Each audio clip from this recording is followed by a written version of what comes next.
శ్రీ సాయి సచరిత్ర 7వ అధ్యాయం తరువాయి భాగ శ్రవణానికి మీ అందరికీ సప్రేమపూర్వక ఆహ్వానం. నేటి కార్యక్రమంలో బాబాగారికి తమ భక్తుల పట్ల ఎంత ప్రేమ ఉండేది అనే విషయాన్ని మనం దర్శించుకుందాం. నిన్నటి కార్యక్రమంలో బాబాగారి చెయ్యి కాలింది ధునిలో, దానికి భాగోజీ షిండే అనే ఒక కుష్ఠవ్యాధి ఉన్నటువంటి వ్యక్తి వారికి సేవ చేసేవారు. ఈ సేవ బాబాగారికి వారు సమాధి చెందేంత వరకు కూడా భాగోజీ షిండే చేయడం జరిగింది. అంటే కొంతకాలానికి ఆ గాయం అయితే మానింది, అయినా సరే గాయం మారిన తర్వాత కూడా బాబాగారికి ఎటువంటి నొప్పి లేకుండా ఉన్నా కూడా భాగోజీ షిండే మాత్రం ప్రతినిత్యం పొద్దున్నే ద్వారకామాయికి వెళ్ళేవారు, బాబాగారి చేతికి నేతి మర్దన చేసేవారు, ఆకులవి వేసి రోజు కట్టుకట్టేవారు. ఈ ప్రక్రియ బాబాగారు శరీరంతో ఉన్నంత వరకు సాగింది. మరి ఎందుకు ఇలా చేయించారు బాబా అనంటే ఒక చక్కటి ఓవి రాస్తుంది. బాబాగారికి తమ భక్తుల పట్ల లేదా భక్తుల శ్రేయస్సు పట్ల ఎంతో ప్రీతి కాబట్టే భాగోజీ షిండే వంటి ఒక వ్యాధిగ్రస్తుడికి తమ సేవని, ఆ సేవా భాగ్యాన్ని ప్రసాదించారు బాబాగారు. వాస్తవానికి ఎటువంటి అవసరం లేకపోయినా ఆ వైద్యం భాగోజీ షిండే చేత వారు శరీరంతో ఉన్నంత వరకు చేయించుకోవడం ఎందుకు అనంటే ఆ వ్యాధి తీవ్రత తగ్గాలి, అతడి పాపం హరించుకొని పోవాలి అని అంటే ఆ భాగోజీ షిండే అనే వ్యక్తి సద్గురు సేవ చేసుకోవాలి. అందుకోసం బాబాగారు అతనికి తమ సేవను అలా ప్రసాదించారు. భాగోజీ షిండే శరీరం అంతా పుండ్లు ఉండేటట, చేతి వ్రేళ్ళు తెగిపోయి ఉన్నాయి ఈ కుష్ఠవ్యాధి వల్ల. అలాగే ఆ శరీరం అంతా ఆ పుండ్ల నుంచి చీము కారుతూ ఉండేది, దుర్గంధం.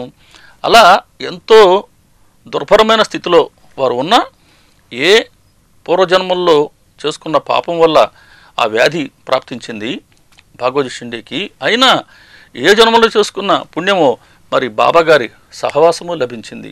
బాబాగారు లెండి తోటకు వెళితే భాగోజీ షిండే గొడుగు పట్టుకొని వెళ్ళేవారు. బాబాగారు లెండి తోటకు వెళుతూ ఒక గోడకు ఆనుకొని నిలబడి ఉండే ఫోటో మనందరం చూసే ఉంటాం. అందులో వారు కాలు మీద కాలు ఇలా కృష్ణుడిలాగా వేసి ఉంటారు. అందులో వెనక గొడుగు పట్టుకొని ఉండే వ్యక్తే ఈ భాగోజీ షిండే. ఆ ఫోటోలో మనం బూటీ గారిని చూడవచ్చు, నిమ్మోన్కర్ గారినే చూడవచ్చు. ఇలా భాగోజీ షిండే బాబాగారు లెండికి వెళ్ళినప్పుడంతా ఆ బాబాగారికి ఆ రకంగా సేవ చేసేవారు. ఇలా బాబాగారి సేవ చేసేవారిలో ప్రథములు ఈ భాగోజీ షిండే. ఎటువంటి భాగ్యమో ప్రసాదించారు బాబాగారు ఆ సేవ అతని చేత చేయించుకునేందుకు. బాబాగారు ఇలా భాగోజీ షిండేకి తన సేవ చేసే భాగ్యాన్ని ప్రసాదించారు. అలాగే దగడు అనే ఒక కుష్ఠవ్యాధి ఉన్నటువంటి వ్యక్తి షిరిడీకి వస్తారు. అతడు చివరి సమయం ఆసన్నమైందని బాబాగారికి తెలుసు. బాబాగారికి ఇంకో మంచి భక్తుడు ఉండేవారు, బాలాజీ నెవస్కర్ పాటిల్ అని. ఈ బాలాజీ నెవస్కర్ పాటిల్ బాబాగారికి చాలా మంచి భక్తుడు. ముందు ఒకసారి మనం చర్చించుకొని ఉన్నాం అతని సంగతి కూడా. చిన్న రైతు, అది కూడా కౌలు రైతు ఆయన. ఆ కౌలు తీసుకున్న పొలంలో పండే ధాన్యాన్ని అంతా తీసుకొచ్చి ద్వారకామాయిలో రాశిగా ఉంచి అందులో నుంచి బాబాగారు ఏ కొంత భాగాన్ని అయితే ఇస్తారో ఆ భాగంతోనే తన కుటుంబాన్ని జరుపుకున్నటువంటి వ్యక్తి. బాబాగారు తిరిగే దారులన్నీ, లెండి తోటకు వెళ్ళే దారులన్నీ నిత్యం శుభ్రం చేసినటువంటి వ్యక్తి ఈ బాలాజీ. ఆ బాలాజీ నెవస్కర్ పాటిల్ ఒకసారి తన ఊరికి వెళ్తాను బాబా అని అనుమతి అడిగితే బాబా చెప్పారట, ఈ దగడుకి సేవ చేసుకో అని. బాబాగారి మాట అతడికి వేదం బాలాజీ నెవస్కర్కి. అందుకని తన ఊరి ప్రయాణం మానుకొని బాబాగారి ఆజ్ఞను అనుసరించి ఈ దగడు అనే వ్యక్తికి సేవ చేశాడు. 1 నెల రోజుల పాటు సేవ చేసిన తర్వాత దగడు మరణించాడు.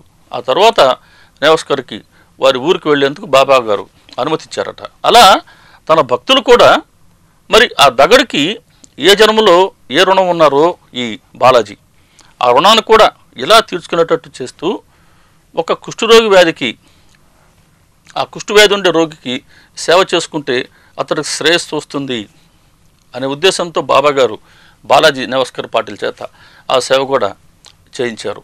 ఇలా తమ భక్తులకు ఏదైతే శ్రేయస్సో ఆ శ్రేయస్సుని బాబాగారు ఎప్పుడూ దాన్ని చేస్తూ ఉండేవారు. ఇలా బాలాజీ నెవస్కర్ పాటిల్ మంచి లాంటి భక్తుడు ఎలా అయితే సేవ చేసుకున్నాడో అలాగే భీమాబాయి అనే ఒక మహిళ కూడా షిరిడిలో ఉండేవారు. ఆమె కూడా బాబా గారికి మంచి భక్తురాలు. ఒక సందర్భంలో ఒక తీవ్రమైన వ్యాధితో బాధపడుతూ ఉన్న ఒక మహిళ వస్తుంది షిరిడికి. ఆమెకి కొద్దిగా సేవ చేయవలసిన అవసరం ఉంది. ఈ భీమాబాయిని బాబాగారు పిలిపించి ఈ భీమాబాయికి ఆమెను అప్పచెప్పారట. ఇదిగో ఈ అమ్మాయికి నువ్వు సేవ చెయ్యి అని చెప్తారు బాబాగారు. ఈమె నా సొంత సోదరి, జాగ్రత్తగా సేవ చేయి, she my very own sister అనే మాట బాబాగారు చెప్పారు ఆ అమ్మాయిని భీమాబాయికి అప్పచెప్తూ. ఆ భీమాబాయి కూడా చాలా శ్రద్ధగా ఆ మహిళకి సేవ చేసుకుంది. ఒక్క నెల రోజుల తర్వాత ఆమె కూడా మరణించింది. ఇలా తమ భక్తుల చేత కూడా ఇటువంటి సేవ చేయించేవారు బాబా. కనుకనే చెప్తుంది, తమ భక్తుల శ్రేయస్సు పట్ల ప్రీతిగల బాబా భాగోజీ షిండేకి తమ సమాధి చెందేంత వరకు ఈ సేవా భాగ్యాన్ని ప్రసాదించారు. వాస్తవం అండి, బాబాగారికి ఎవరమైనా ఏ సేవ చేయాలనుకున్నా వారు ప్రసాదిస్తేనే చేయగలం, వారి అనుమతి లేకపోతే చేయలేం. కాబట్టి బాబాగారి కార్యక్రమంలో మన పాత్ర ఏదైతే ఉందో దాన్ని మనం సమర్పణాభావంతో, బాబాగారి పట్ల ప్రేమతో, ప్రీతితో చేయవలసిందే తప్ప అహంకరించకూడదు. గమనించండి, ఈ డాక్టర్ పరమానంద్ వచ్చారు బాంబే నుంచి నానాసాహెబ్ చంద్రకర్తో అని నిన్న మనం చెప్పుకున్నాం. ఎందుకు వచ్చారు ఆయన? బాబాగారి చేతికి వైద్యం చేసేందుకు. మందులు కూడా తెచ్చుకున్నారు. కానీ బాబాగారు తమ చేయి వారికి ఇచ్చారా? ఆయనకి వైద్యం చేసే అవకాశాన్ని ప్రసాదించారా? లేదు. ఒక ఓవి ఉంది ఈ అధ్యాయంలో.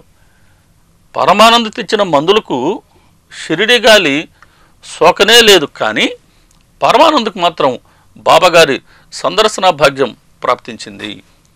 కాబట్టి ఆ మందు పెట్టి ఆయన తెరవనే లేదు. ఎందుకంటే ఆ సేవ బాబాగారు ప్రసాదించింది ఈ భాగోజీ షిండేకి. అలాగే 6వ అధ్యాయంలో మనం గమనించాం, గోపాలరావు గుండు ఆ శిథిలమైన మసీదుని అందంగా తీర్చిదిద్దాలని, ఆ నేలని చదును చేయాలని రాయి కూడా తెప్పించారు. కానీ ఆ సేవ భాగ్యం అతనికి ఇవ్వలేదు బాబా. అది ఆ మసీదు జీర్ణోద్ధరణ నానాసాహెబ్ చంద్రకర్ చేతను, మసీదులో ఉండే నేల చదును చేసే పని కాకాసాహెబ్ దీక్షిత్ గారి చేతను చేయించారు బాబా అని మనం చూసాం. అలా బాబా గారు ఏ సేవ అయితే ఎవరికైతే ప్రసాదిస్తారో వారు మాత్రమే దాన్ని చేయగలం. బాబాగారికి వాస్తవానికి ఈ వైద్యం అవసరం లేదు, కానీ భాగోజీ షిండే చేత ఆ వైద్యం చేయించుకుంటూనే ఉన్నారు. అలాగే 5వ అధ్యాయంలో చూసాం, బాబాగారికి దీపారాధన చేయాలి అని అంటే నూనె అవసరం లేదు, నీటితోనే వారు దీపాలు వెలిగించారు. ఈ సత్యాన్ని మనం ఆ రోజు దర్శించుకున్నాం. అయినా అప్పటి వరకు ఈ నూనె వర్తకులందరికీ తమ సేవలో పాల్గొనే భాగ్యాన్ని ప్రసాదించారు బాబా. అలా బాబాగారు ప్రసాదిస్తే దాన్ని మహాభాగ్యంగా భావించి మనం ఆ సేవ చేసుకోవాలి తప్ప వారి పట్ల ఎప్పుడు కృతజ్ఞతాభావంతో ఉండాలి తప్ప అహంకరించకూడదు. ఈ అధ్యాయంలో మరొక ముఖ్యమైన ఎపిసోడ్ ఏంటంటే, నానాసాహెబ్ చంద్రకర్ గారు వారు ప్రస్తుతం ఉన్న ఊరిలో నుంచి వారికి ట్రాన్స్ఫర్ వస్తుంది. పండరిపురంకి వారికి తహసీల్దార్గా ట్రాన్స్ఫర్ వస్తుంది. ఆ సందర్భంగా ఒక చక్కటి మాట రాశారు ఇక్కడ. మైనం కంటే మెత్తగా నవనీతం లాంటి మనసు కల బాబాకి భక్తుల పట్ల ఎంతో ప్రీతి, ఎవరి నుంచి ఏ లాభము ఆశించకుండానే వారు భక్తులను ప్రేమించేవారు, భక్తులే వారి బంధువులు అని చక్కటి మాట రాసి ఉంది. కాబట్టే ఆ అనారోగ్యంతో వచ్చిన మహిళ గురించి బాబాగారు చెప్పిన మాట, she my very own sister, ఆమె నా సొంత సోదరి. కాబట్టి ఇటువంటి వాళ్ళు దీనులు, దుర్బలులే బాబాగారి పట్ల ప్రేమతో ఉన్నవారు, వారిని అనన్యంగా ఆశ్రయించిన వారు వారికి బంధువులు. తమాషా ఏంటంటే, బాబాగారేమో తమ భక్తులందరినీ వారి సొంత బంధువులుగా భావిస్తారు. మనం ఇంకా వారికి దగ్గర కావాలి అని వారు కోరుకుంటారు. కొన్ని సందర్భాలలో మనకున్న బంధువుల వల్ల బాబాగారికి కొంతకాలం పాటు మనం దూరం అవుతూ ఉంటాం.